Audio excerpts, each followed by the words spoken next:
अकोट येथील स्थानिक विश्रामगृह येथे रस्ता सुरक्षा अभियान 2025च्या निमित्तानं प्रादेशिक परिवहन अधिकारी अकोला श्री रवींद्र भोयारांच्या मार्गदर्शनाखाली दिनांक 22 जानेवारी 2025 रोजी मोटर वाहन निरीक्षक श्री अनिरुद्ध देवधर यांच्या अध्यक्षतेखाली तसेच सहाय्यक मोटर वाहन निरीक्षक श्री दत्तात्रय धनवाडे, सहाय्यक मोटर वाहन निरीक्षक श्री महालेसर, सहाय्यक मोटर वाहन निरीक्षक श्रीमती चैत्राली इंगळे यांच्या प्रमुख उपस्थितीमध्ये शेकडो विद्यार्थ्यांसोबत पार पडला।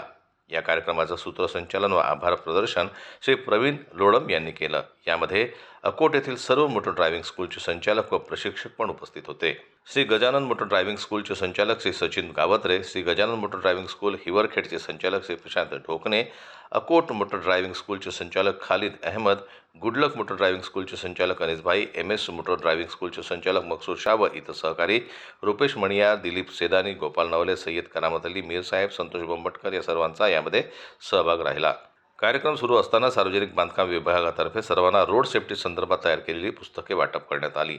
यावेळी दैनिक देशोन्नतीचे राहुल कुलट, सय्यद अहमद, पत्रकार अभिषेक पाठक, पत्रकार देवानंद खिरकर यांची उपस्थिती होती।